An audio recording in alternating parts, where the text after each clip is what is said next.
And what looked like there were attendees, so now they're there. Okay, Yeah, it's kind of funny the way it, takes a minute to repopulate them. yeah. Yeah, What was there had been three. Yeah, that's I just saw that number too. Okay. Um, okay, welcome everyone to the planning board, Amherst Planning Board Subcommittee. Uh, Today is January 14th, 2025. It is 11:33. We will start with the attendance vote or attendance recognition. Um, Please let me know if you're here. Bruce Coldham, I'm here. Brett Hartwell, Right here, well is here. Jesse Major, I'm here. Our fourth member, Karen Winter, is absent and cannot make it. Okay, I'm not sure if you two had a chance to look through the minutes. I sent the folder. Well, I hope you can access the folder I sent last night. Did that work for you both? I saw it and I could read them all. What I couldn't do, which I tried, was to create PDFs of the documents. I didn't want to print them out. I don't Yeah. like paper. Sure. Is that but easier? I could probably do that and resend them. If you could send them as PDFs, then that would help. Then I could keep track of them because I don't know where they are on the town website. And even if I did, I'd probably prefer to have my own. Right. I was gonna mention that to Nate also. Is there a site yet? I was just looking now. All I could find was the regular board site with packets. Do we have one yet? No, I was actually my coworker at the housing trust now has a few subcommittees, and we were just talking about that last week. So I was going to work on it this week, setting up a separate place on the website, and then yeah, because otherwise it just gets it'll just go under the planning board, which is okay, but might be a little confusing. So Yeah. yeah, No, I think that makes sense. Which is why I want my own. Yeah. It just Also, makes it faster and easier for me. sure. Just guess really FYI, Fred was there for the discussion after planning board last week. I talked with Doug and Pam for a while about minutes and what extent of minutes we actually need, given that there are recordings and there are transcripts available for everything. And Yeah. the general consensus was that it could be pretty light summary type minutes. And so that's what I put together with the help of AI, to be frank. So Yes. I read through them to make sure there were no obvious mistakes, Yeah. errors. But that's what I'm planning to do, frankly. And Nate, maybe it's a longer conversation. You and I can have some time about just minutes in general. Well, I read them all. Of course, some of them went back through, a long time, and I couldn't really exactly remember. Yeah. But the one, the more consequential was the most recent on the 17th of December, and so I thought they were fine, and I guess I could move acceptance of all of the minutes. Uh, I mean, I'll do that, and then if there's a second, we can discuss them, or we can discuss them before there's a second, or there may be no second, in which case nothing will happen. Sure. Fred, have you had a chance to think about it or look at them at all? Oh, you're muted. Sorry, Fred, you're muted. Yeah, I see that. I've been through part of them. I think that's great. The one thing I noticed, at least on some of them, you have Nate's name is Nathan rather than Nathaniel, but that's trivial. No, you're doing very well. Do you have a feeling, Fred? I guess you want to read the rest of them before we move. We can put it off till next meeting, probably to actually make a vote, so we have time to digest them, unless you feel differently.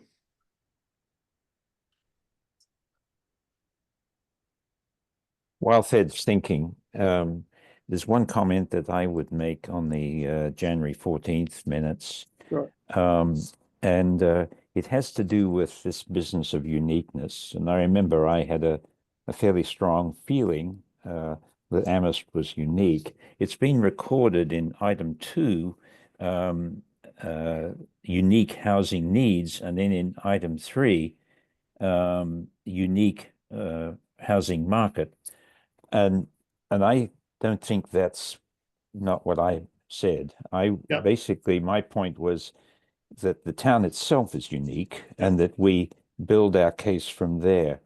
And then it went on to say that I was prepared to make that case. And I've been trying to do that over the last few days. And it's interestingly challenging to parse this. And I was going to send you my document, but I thought I wouldn't. And if we choose to do so today, we can review the text that I've so far gotten, because I think, frankly, I want help, particularly from the three I see in the audience, who are all of whom have thought deeply about exactly this point and points related.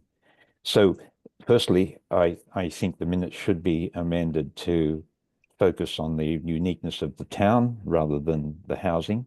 Yep. Because the housing uniqueness flows from the uniqueness of the town, I believe. I think that's a stronger position, and certainly that was my what I was trying to say. Okay, so yeah, we can put it off, but I'm making a note on the minutes. I'm just Okay. changing one word, I think captures what you're saying. I'll withdraw my motion. Okay, great. Yeah, maybe we can have this on the agenda for next time. We can Yes. go through all of them. Okay. And in that case, I will send my drafts, but if I may, the draft that I was basically preparing as we were in that discussion, from the housing needs study, the data presented in that, certain data points, 2 or 3 of them I thought spoke most strongly to descriptors of uniqueness in Amherst. Yeah, of course, we don't have data from other towns around the state, so maybe we have to assert it, or maybe we can prove it, number one. Number two, which of those 3 points? And then number 3, how does it flow into then special circumstance? Because basically I'm making the case or making the observation that we have a special vulnerability or a particular vulnerability, and then but maybe it's just a vulnerability, it's not a certainty that this is a problem. So I started trying to fill my bucket and put my fingers in the holes out of which my case was leaking, and it became a little awkward. So I thought multiple minds here would be helpful. So that's Sure. where I am, and that's what I would propose that we spend some time on next. And in the interim, I will give you my draft. Great. Thanks, Chris. Okay, so we're gonna move past minutes. We'll bring it up next time. So get into some other discussions. Unless there's objection, as we've been doing, I would propose we bring over our attendees to be part of the discussion. Right now, they're Janet McGowan, Jennifer Taub, and Pam Rooney. Anyone have feelings strongly about not doing that? I think we should continue to do it. I think to be on the safe side, Mr. Chair, to accord you your formal title, I think that you should steer a healthy path between treating the attendees as part of the subcommittee on the one hand, and keeping them out in the audience on the other. Because sometimes I notice we've had an attendee who really hasn't got much experience in these matters. The 3 in the attendees list at the moment are consummately experienced and can add to the discussion immeasurably, but that isn't always the case. So I think you should exercise your judgment in how you recognize speakers you import. Agreed. I was thinking about that too. And to be honest, I couldn't think, unless we're gonna revert to just comments by raised hand and bringing them over and out, I couldn't think of what that line could be to rationalize allowing someone just into the general discussion versus keeping them in the audience. And it does feel like an all or none decision. Well, I think raising hands is probably a good mechanism, and that means that Fred and I would have to discipline ourselves, or maybe we would exercise our arrogance as members of the committee to interject, whereas we would ask that attendees do not behave in that manner. I mean, Sure. that's probably the Sure. Okay, so you three and the attendees, I'll bring you over, but be on good behavior, or else I'm kicking you back out, right? That's really what Bruce is saying. Okay. Do Otherwise, I I? think we're vulnerable to creating a precedent that the Yes, town manager understood. might Understood. decide to Right, put but up we a can bullet. always just change and not do it this way. Yeah. So I don't think I have control yet, Nate, to bring them over because you're still host. So do you want to bring the three of them in?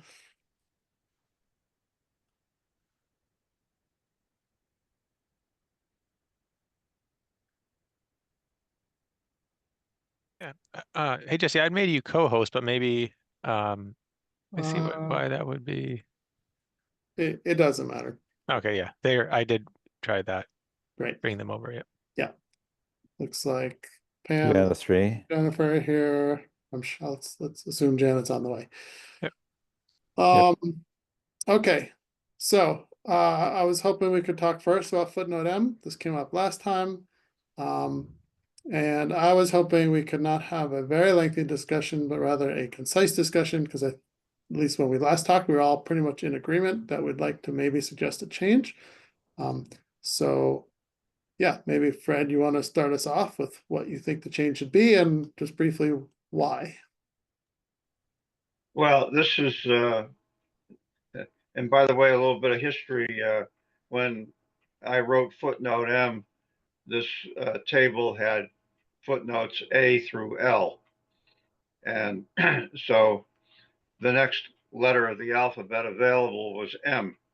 And so that's why, and how this came about to be footnote M.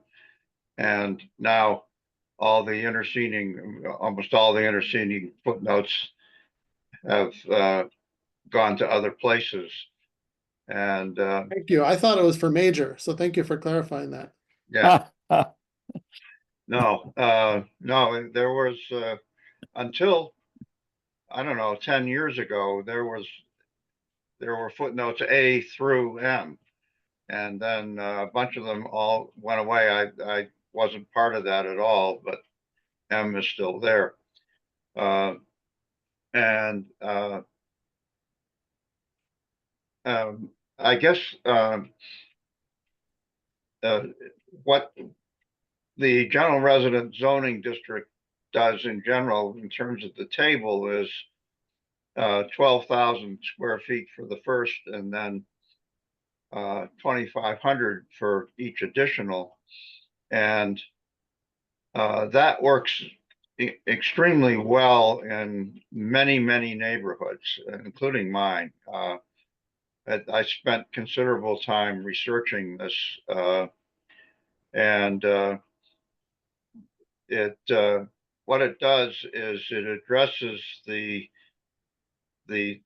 lower number for additional units, which, as long as there's only a few, it recapitulates existing zoning patterns. It doesn't create nonconformities.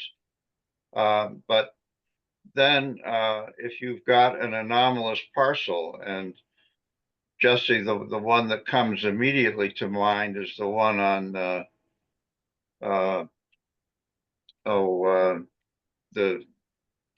I just blanked on the name of the Faring Street, that that parcel could accommodate apparently 2-3 families, which would be an incredible shift in terms of the neighborhood. There's no question about how the math works. And but if footnote M were the way that I wrote it, the maximum that I did the math on that parcel, and you could add 1 unit to the existing building, and that's it. And I don't think that would be a major shift in the neighborhood patterns. And that's a good example of what footnote M was designed to address, and in fact does address. Nate, I'm interested. I think you had some thoughts about different ways to accomplish the same thing without using this particular footnote, and I'm happy to entertain that. But we do have an issue that is going to recur, and that we should address. I think I'm open to different ways of doing it, but that's the history here. And I would also mention that when I brought that in, and I brought it to a representative town meeting in the 1990s, and it got a unanimous vote. And you don't get unanimous votes in representative town meetings on zoning amendments very often. And do we know, sorry to interrupt, Fred, do we know when it changed from the original and why? It was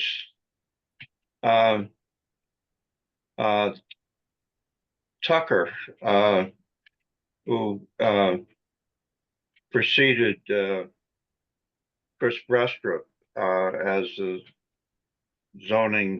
chief zoning staff person, always hated it. And he made several attempts, which I was able to stop when I was more involved, and that never, but at some point he succeeded in getting it emasculated, basically. And I think it should go back, and it would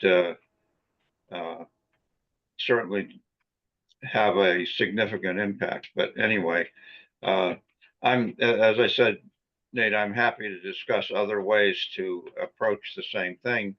But we have an issue in the general residence zoning district because, as I was saying initially, where you start at 12,000 and then everything additional is a much lower number. Well, that accommodates, a multifamily dwelling on a very common parcel size, and it works well. But if you have an anomalous parcel size, then that small number can result in a construction allowance for something that will drastically shift the character of the neighborhood. And so this was intended to put an upper some constraints on that, and it did that. I think it accomplished that. So Okay, so also last time we spoke in the subcommittee, I believe, yeah, Nate, you were suggesting there's larger scale rearrangements that might need to be made, but I think we landed on yes, but maybe the right approach immediately is to try and change back footnote M, but then also have a plan to work on the larger issue. So maybe today we can just focus on a proposal around footnote M. Fred, Bruce, go ahead. Earlier in our minutes, one of the earlier minutes from, I think, October or August, the question was asked and not answered as to why the change was made. Yeah. And I think Fred hasn't really answered that question. He just said Jonathan Tucker hated it. Well, I think we need to do better than that. And so we need to know why it was changed, what the logic was, what the reasoning was, and we should report that. But it seems to me that as in conjunction with the planning boards, this committee's and the planning board's efforts to find ways in which student housing can be addressed, or student housing, because that's the main pressure in town, can be addressed in larger, higher density areas where we're talking about overlay considerations, one at University Drive and the other one's the item for the next item on the agenda. It seems that we are working through a way in which we can accommodate housing pressure in these areas, and therefore we should consistently and logically therefore try and squeeze the residential neighborhood a little down so that it's kind of consistent and behaviors, consistent policy. So whether we do it by reenacting the original number into footnote M, or whether we do and that alone, or whether we do that in conjunction with other suggestions that Nate may have for us, or whether we simply move straight to the other suggestions related to ways in which we can contain the inadvertent concentration of transitory residential, parenthesis, therefore probably student housing, in established family-friendly neighborhoods, which is what we're trying to avoid, or at least avoid concentrations of that will be antithetical to family-friendly neighborhoods. There's a certain level, and that's what certain towns around the country have tried to do by distributing housing in this way. It's not clear whether we want to do that, so forth. So I think that this footnote M conversation really is obviously in the context of trying to find better ways of accommodating the primary housing demand that we have, which is coming from transitory residents. Yeah. Thanks, So Chris. if we can find out the answer to that question and record it, please, let's do that. Great. I agree. Before we move on to Jenna, anyone know the answer? Jen, why don't you jump in? Jennifer, why don't you jump in and tell us? So Fred is absolutely right. It is Jonathan. It was Jonathan Tucker But was there a rationale provided? that he believed. So Jonathan Tucker is the reason I initially got involved in town. And then the reason I ran for council is because the first council was trying to get rid of footnote M exactly so they could have what was proposed on Fearing Street. So Fred is absolutely right. Jonathan Tucker called the shots. He was the developer's best friend. I've said this publicly. I'll say this as a resident and as a counselor. He is the father of infill and density, especially in the campus adjacent RG neighborhoods. He killed things. He did backroom vaccinations. I'll say this publicly all the time. Nobody was paying attention and he killed it. So that's the rationale. So do we know when and But no, the rationale is more infill. Sure. Okay. That means we should be able to find minutes from when that change was made, right? Maybe, maybe not. I mean, there's a long history there of. But I mean, the numbers in the bylaw had to change. Doesn't it have to be a council vote? Well, I don't know if it was ever in the bylaw. I think it was in conversation as they were developing the bylaw. No, the zoning bylaw said, footnote A, it said 6,000. I wrote it. It would And be it was adopted? Yes, Okay. I wrote it. unanimously, I went and got says 100 Fred. signatures in Lincoln Avenue, on North Whitney Street, High Street, all the RG. I had to get 100 signatures. I got 100 signatures. It came to town meeting, and a representative town meeting put footnote M in place with a unanimous vote. But then it was Unanimous. changed. Then it was changed from 6,000 to. No.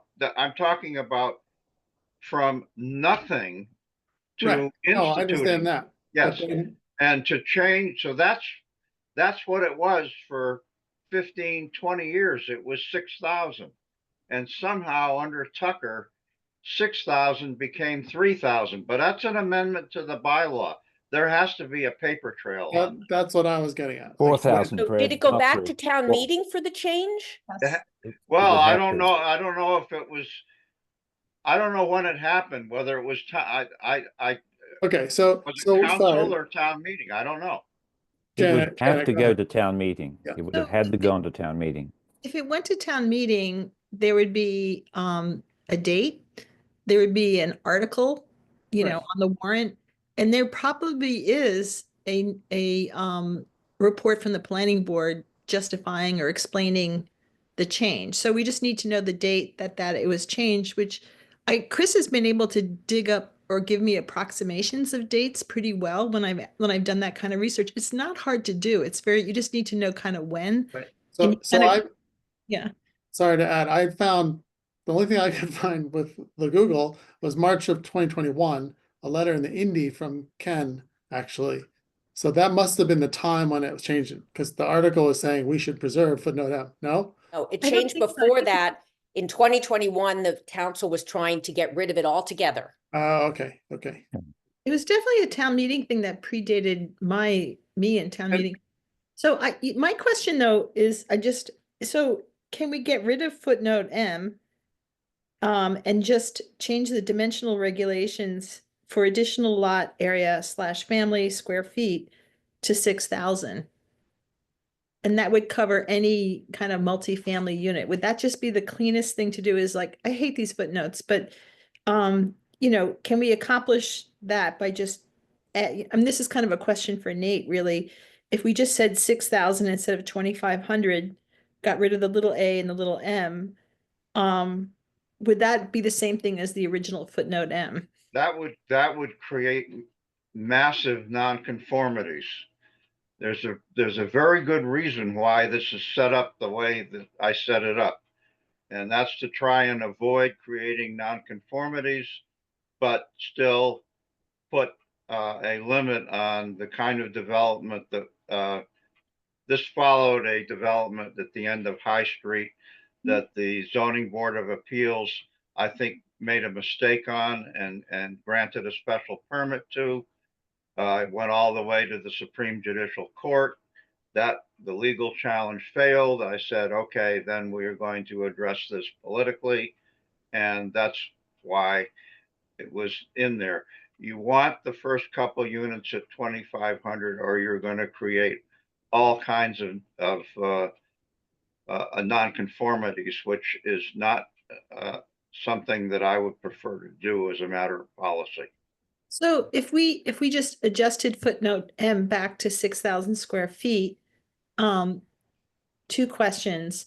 Can the ZBA by special permit or the planning board by special permit override that? And then the second question is, are there any kind of multi-unit buildings that aren't included in apartments or townhouses? Nate, go ahead. Aren't covered? Yeah, thanks. I guess, I mean, there's probably a few ways to address this. I had one to kind of like a proportional density. It's very similar to a footnote, right? That it works with different lot sizes. But I was gonna say, I guess we see that it's more complicated to do something simple. I think when the I just found a document, but when the footnotes were changed, some of it was just, I think the idea was, well, is it, are we being too restrictive in terms of infill, and can we have some flexibility? It's so hard to, determine that, what happens with, say, footnote A, which allows this to be modified, that then you can get a lot of increased density on properties you would never guess. And so, when staff was going through the footnote M exercise in 2021, there are a fair number of large properties in RG that all of a sudden it's like, oh, wow, maybe you can actually get, 12 plus units on there. And I don't know if that was ever the intention of the footnote. And so I think some of it was like what Fred said, originally we had, a dozen or more footnotes in the zoning bylaw, and then some, are precede the others, right? So depending on how they're listed in the dimensional table, it's like, well, footnote A regulates footnote M, which means it can be modified by special permit, but sometimes it doesn't. And I think I think at some point staff found it like, okay, we have so many footnotes, it's just, what regulates what, and it's kind of confusing. But I think, Janet, what you're saying is if we increase if we went back to something a little simpler, I think it could work. I just would want to run through what that means. I do think the bigger discussion is, what do we think is appropriate density in RG or other zoning districts? And then is there a different way to achieve it? And sometimes I think, we allow, say, a converted dwelling can go up to 4 units, and then we have townhouses and apartments, but they're restricted in certain districts. And, to Mandy Joe and Pat's proposal a while ago, they were hoping to have a 1, 2, 3, and 4 unit building, and then 5 units and above is something different. And so staff thinks that's actually a pretty good idea because it's 3 units and more as an apartment building seems awfully odd. Because then we don't, unless we were going to tier the definitions of apartments. At one point we thought we'd have like apartment 1, apartment 2, apartment 3, and all that becomes just a much bigger conversation. And so if we're looking at kind of footnote M, I think there's probably a way to change it so that we are getting back to what we think is appropriate density, say in RG or a certain district. I think it, to me, is like a short-term thing, and then we spend more time researching what we think is appropriate. Maybe we, that's kind of this 2-step process. And to Fred's point, right, we don't want to create nonconformities because in our bylaw we allow nonconformities a way out with a special permit. So, Okay. Yeah, and I would add, in terms of thinking about efficiency of effort, Mhm. I like the idea of proposing to switch back to what it was, not so that it's nothing new in theory. It's just, let's go back, and then yes, we need to do the work, staff plus maybe this committee, to think about other ways to approach it and accomplish similar things. But I also think to make this proposal to the planning board, even to then go to council, we need to try and suss out the history of what happened a little bit. And I believe you, Jennifer, but I don't know how to write that, right? So yeah, I'll go through our our files. I did Okay. find a 1-page document that Chris provided in 21. And then she left off saying she'll have to do more research about the And- change in 2005. So I think, I can compile documents and send it to the housing subcommittee. So that's great. I mean, maybe I was foolish. I was kind of hoping for the next planning board meeting, we can push this forward, right? Which is only next week.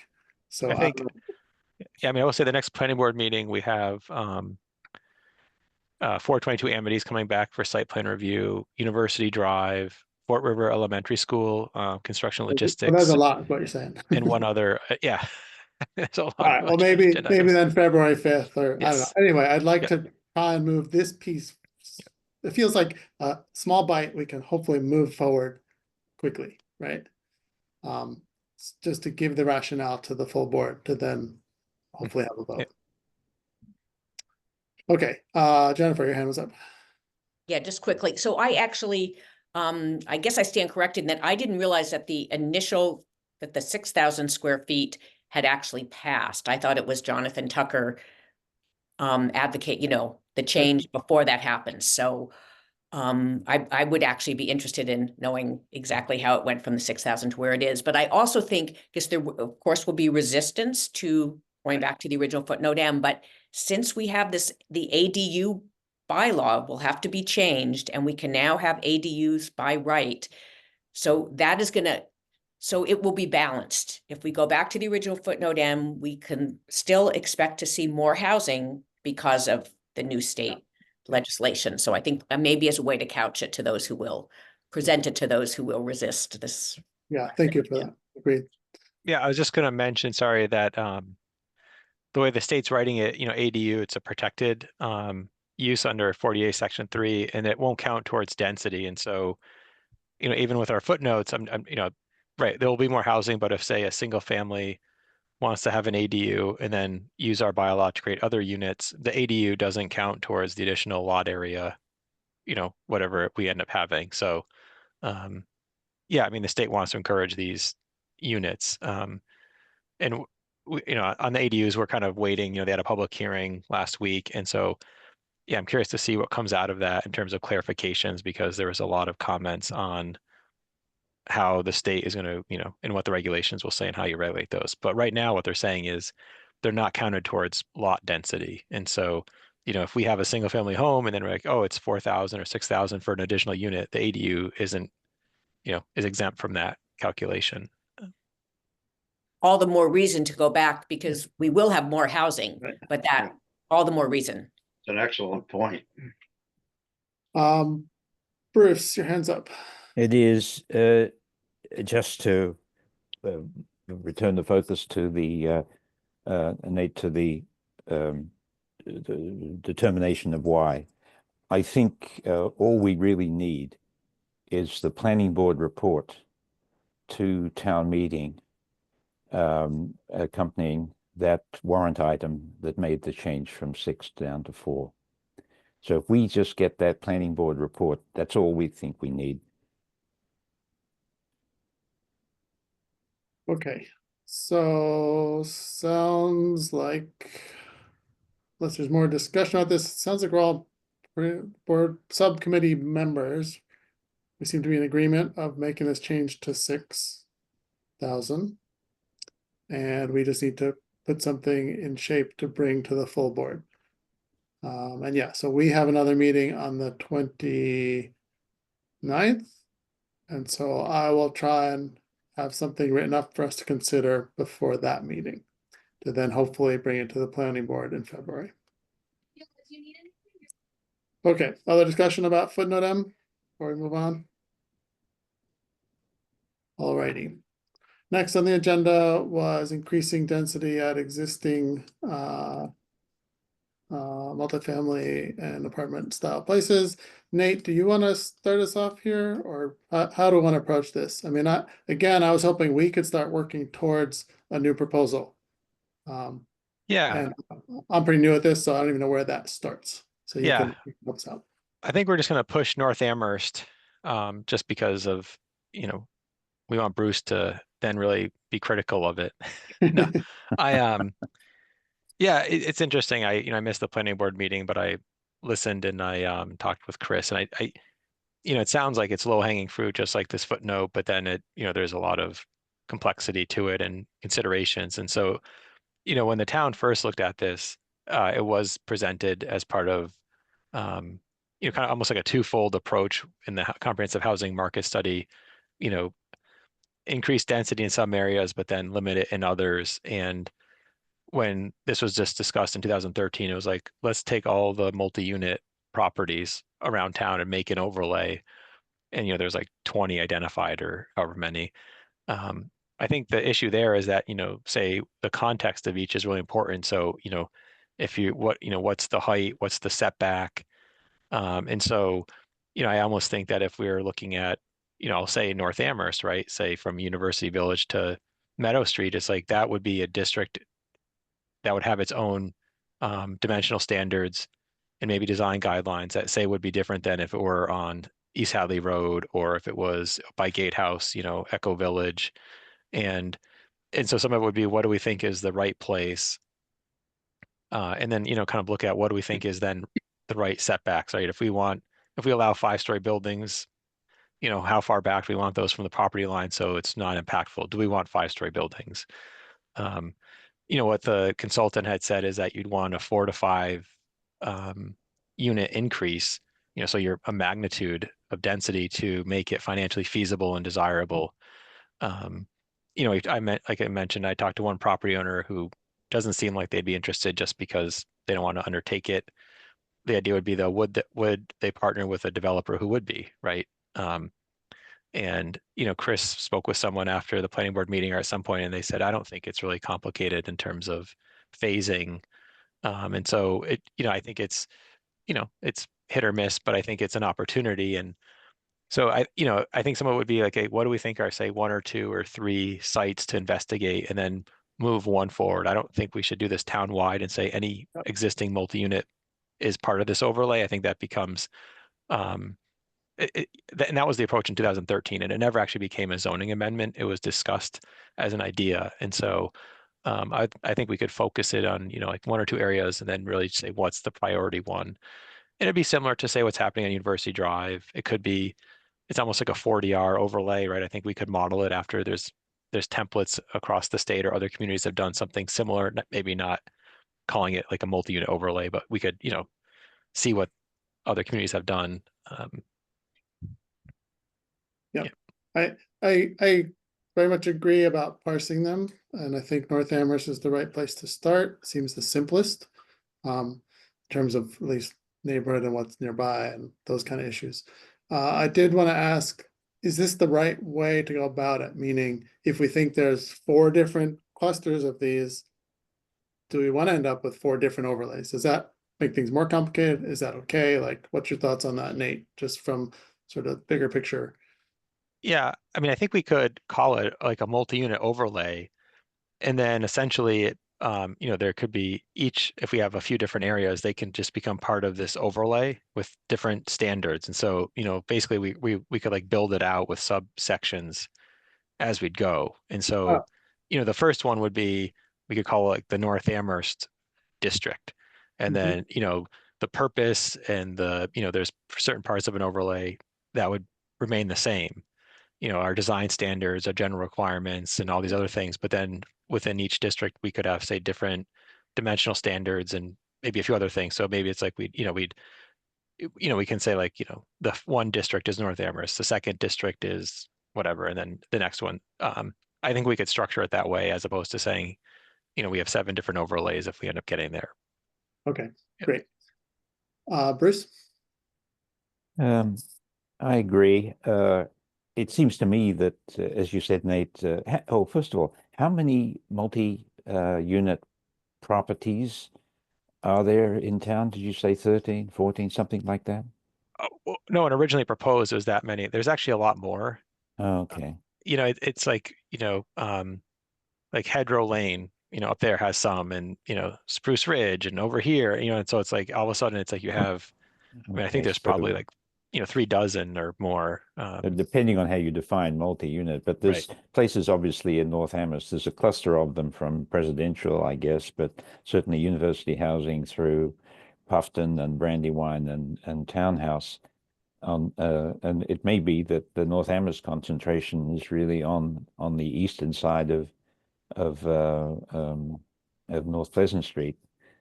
Because on the other side there's an outlier you might call Crestview and so forth, which is in the Hobart Lane area, and it's smaller and it's differently abuts, it abuts and so forth. Whereas on the east side of North Pleasant Street, you've got a pretty, basically the wetlands down to University to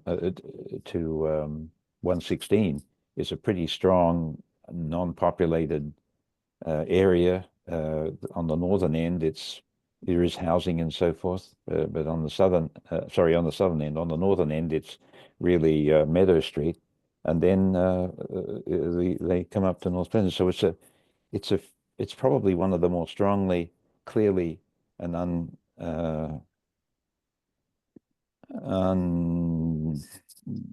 and not so provocative place. It seems as though it would be a place where we could more likely get engaged, constructive where we could more likely get in constructive engagement from the town. And if we focus on these places up this end of town and then get a solution to an overlay prototype, then I think you were saying that, then we could look at applying it to other ones and see to the extent which it works or it doesn't. But it could be quite deliberate and phased, and it may be that there's one overlay that overlay is simply extended, or it may be that there are multiple overlays. I'm not sure what the politics or the complexities and so forth associated with multiple, but we would sequentially make that decision.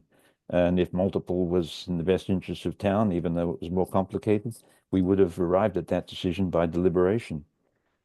We wouldn't have made a mistake as much as if we were to try and cast the net. And as you said, originally the idea was for one big net, and the fish got out. So smaller net sounds like a good idea.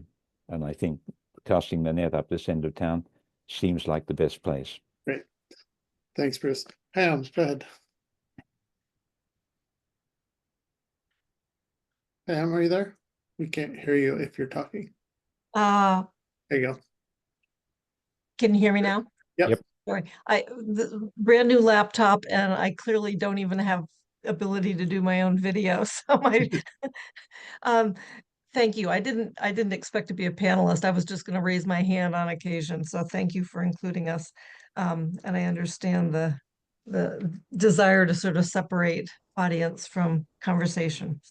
In thinking about overlays for multi-unit locations, I don't want to complicate things, but I do want to be aware that here we are talking about not wanting to see too much density in the RG because of the strong neighborhoods. And at the same time, we're saying, but we think it's okay to add density to existing multi-unit communities. So I just want to be mindful of both the impression and the sort of the end result of saying, okay, you're already really dense, and we think you could be, you could bear a little bit more density. I would appreciate at some point if you're talking about the application of either an overlay, and again, that sounds complicated, just like we have multiple BL districts, each with different characteristics, we now have multi-unit locations with different characteristics. It almost feels like a footnote offers the opportunity, sort of legally offers the opportunity to add density without creating a special permit requirement. And I'm thinking the fact that I think section 9.22 has been applied in a number of situations, Aspen properties, where non-conforming properties are essentially allowed, and Nate can correct me, are allowed to add density really, I think without the restriction of the square footage per unit, and that seems to have worked fairly well. Is that not a tool that is perhaps the simplest?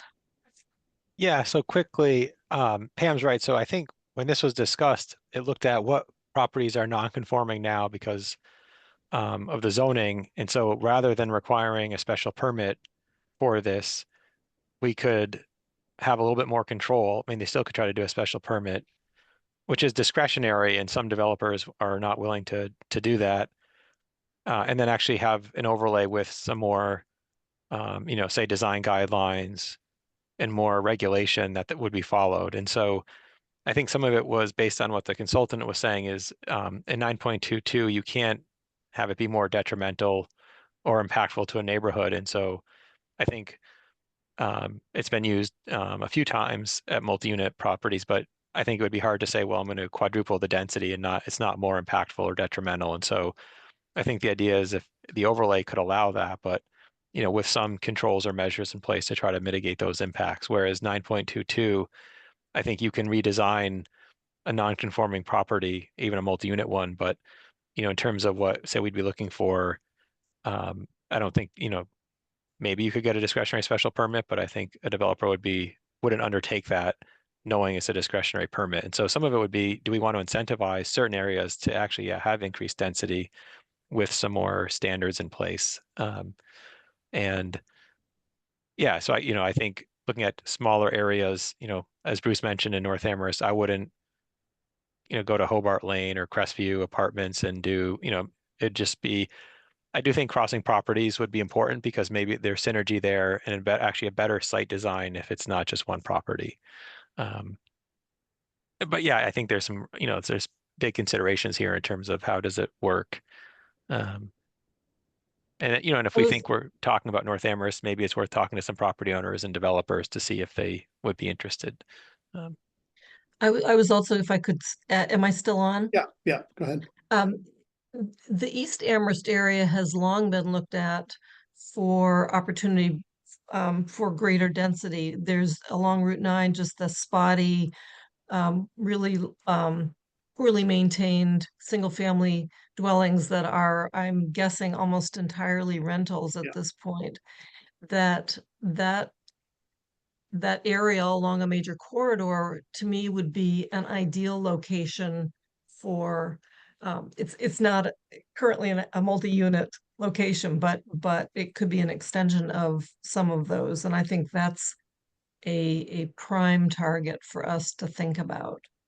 Yeah, I agree. That to me feels like number 2 after North Amherst, but we can debate. I also just wanted to make a quick comment on the first point you raised, Pam, about being careful about these somewhat opposing arguments, meaning limiting in some places and increasing in others. But to me, it's solving, we're trying to solve 2 problems. One is the need to house lots of students, which no one's trying to eliminate, versus the other problem, which is keeping our neighborhoods where long-term residents and families want to live. And so I understand they're different, we're saying opposite things, but at the same time, I feel like we are solving we're trying to address both of those issues. And this is a way to do that. So that's the sort of general Yeah. argument I would make about that. Thank you. Janet. So I think what you're doing is implementing the master plan, which is concentrate new development in village centers, near services and stores and transportation, and, help neighborhoods stay neighborhoods and not sprawl all over the place. I do think that North Amherst is a good place to start because it's pretty well served by transportation. There's lots of stores and amenities. I'm sure the businesses would appreciate more customers. I also think East Amherst is also a great spot too. And, part of me feels like, can we just do some village center planning and get rid of all these crazy, BLs or comms versus, that kind of, village business center. I think East Amherst would be great for that. I think North Amherst would be great for that. But I do think that picking North Amherst makes sense. I'd be sensitive to the fact that there are a lot of students that live in the complexes, but if you go across the way, there's not. I mean, it's a mix of students in kind of lower income units, Yeah. or the Joneses aren't really charging those people very much. And I know they're interested they have to do upgrades to their property. And so I think that would be an interesting place to start. I would not just talk to property owners or businesses. I would talk to the people that live there, because, they may have perspectives that we need to hear. But I do think, it avoids sprawl. Like a lot of the different apartment complexes like on East Hadley Road are just kind of sticking out there in the middle of nowhere. And we may say in the future, like, oh, let's make this a more vibrant area. But it's really, if you made more density there initially, you're just going to have a lot of people stuck out there in a bus line, walking through a cornfield to get to Target, kind of thing. So I think it's a good idea to start slow and small, or somewhere close to where people are living now and look at improvements. Great, thanks, Janet. Bruce, go ahead. Just to respond to you, Pam, in terms of added density and so forth, I'm not so sure actually that that those places are very dense. In fact, that's what we see, I see as a problem. They're not dense enough. They could be much more dense. They're large parcels and so forth, but they've only got 2-story buildings on them, and there's a lot of spread out parking, but there's also a lot of open space, which is not terribly useful. It's kind of odd geometric kind of leftover spaces around the edges and the corners and so forth. And I think that we could, as a town, just make better use of that area, particularly if it were able to be done in a way that would take the pressure off the central RG, which is all I think the broad objective here. One of the things that, as you all know, I think spent some time, but haven't in the last 12 months been able to get back to it, to talk to a number of towns around the country, towns like Amherst, I call them, towns like ours. And whereas I had 12 or 15 identified, I think I only got to talking to the planning directors of about 7 or 8 of those so far, and for various reasons haven't gotten back to it, but still hope to. But one of the things, and one of the reasons I haven't gotten back to it is because I began to see patterns that I thought were useful. And the patterns that I noticed with towns like us, that's small towns hosting large tertiary institutions with lots of students and with similar median age. That was one of the criteria I used for judging what a town like Amherst was. How did I know whether they're like us? Well, median age was one of the descriptors that was pretty compelling. So there are three patterns that towns like Amherst across the country seem to be moving towards. So one of them was if they had a host institution, or they were hosting an institution that was unusually cooperative or committed or whatever to providing on-campus housing, or maybe it was on-campus housing where they had private-public partnerships that were doing things like what Archipelago, for example, is doing in the RF district, the small little unique area that we have, which is essentially a university housing zone.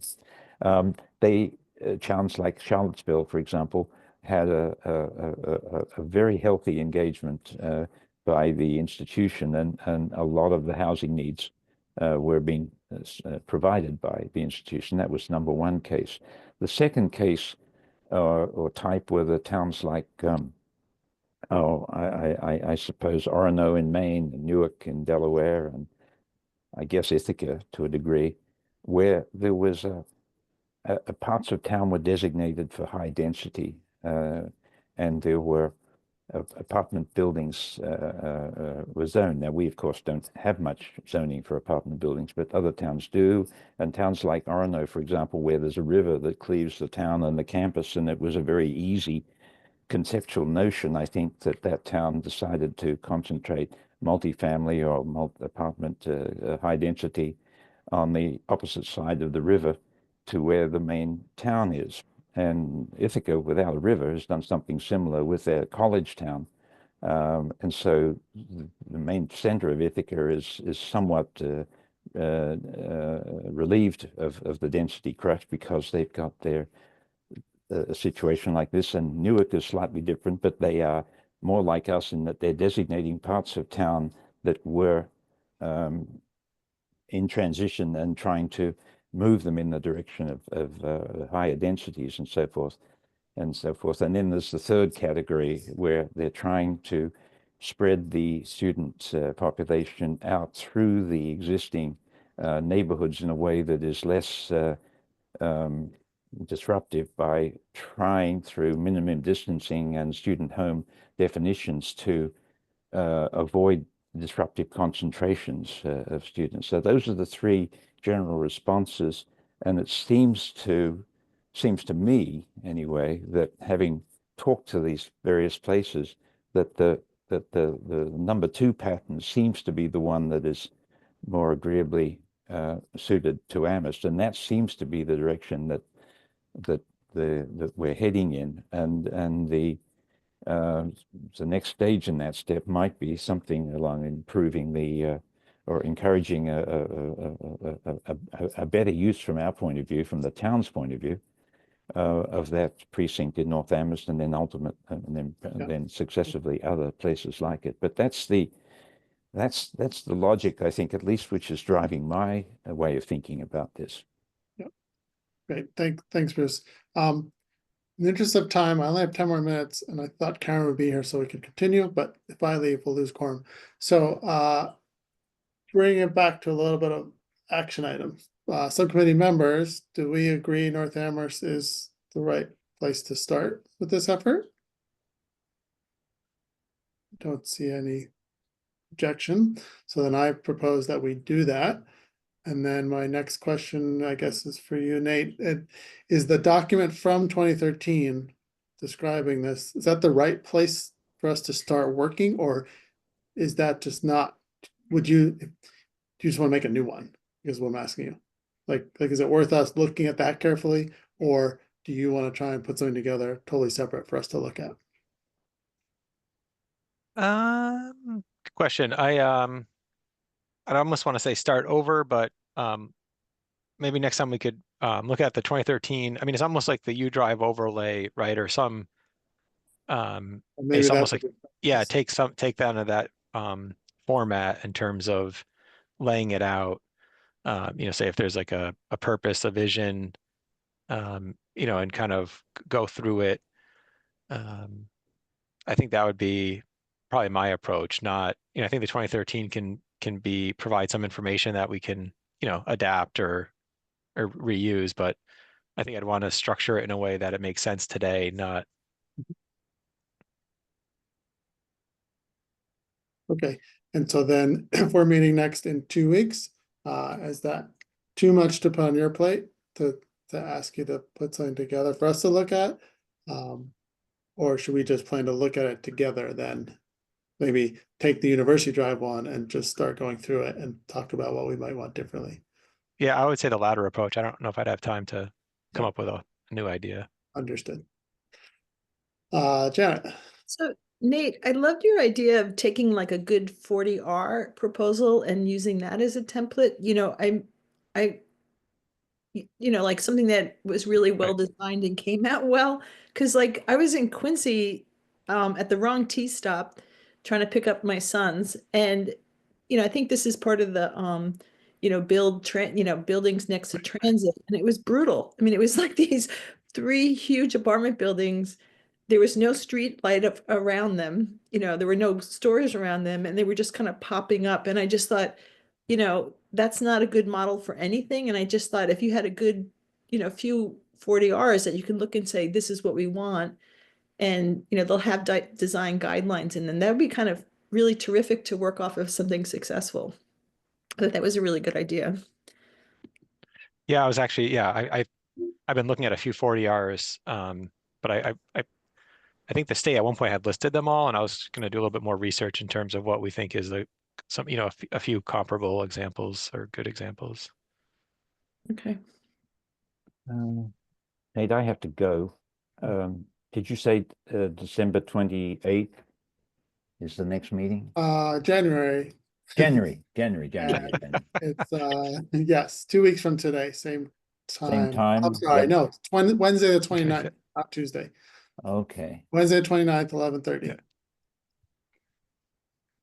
Okay, so then we're losing quorum, so I guess we're adjourning. I've got 5 more minutes. Well, we can't talk 11:30 officially. is the time, right? Yes, 11:30, Good. 29. Sorry, I do have to leave. That's okay. All right, thanks, Bruce. Bye And thanks everyone, I guess. For having us. Okay.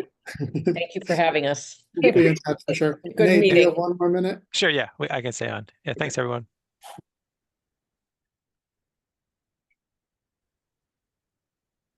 Mostly I just wanted to make sure. I've now heard your name referred to in different ways, and I realize I've never asked you what you prefer to be called. Because Sure. sometimes it's Nat, sometimes it's Nate, sometimes Nathaniel. What do you want? Let me just ask you that. You could just say staff, but for Okay. me it's either Nate or Nathaniel. I'm not really. Just Yeah. wanted to make sure. You can just refer to me as staff. I'm okay with that. I don't need to be Okay. referenced by name. Okay. All right, that was it. All right, no, thanks. Great. All right, right. talk to you soon. Yeah, thanks, Fred. Thanks. Fred. I was just looking at my calendar on a Wednesday morning. It's 11:30 to the latest I could stay in that is an hour, 12:30. Yeah. I have to pick up my grandson. Okay, that's fine. And hopefully, if we're all there, that's fine if one of us leaves. I thought Carmen would be here today also, but that's okay. We'll do what we can. Okay. All right, thanks, And Fred. I'll try and get someone, but if I can't, then Eddie comes first. Okay, of course. Okay. All right. See you. All right, thanks everyone.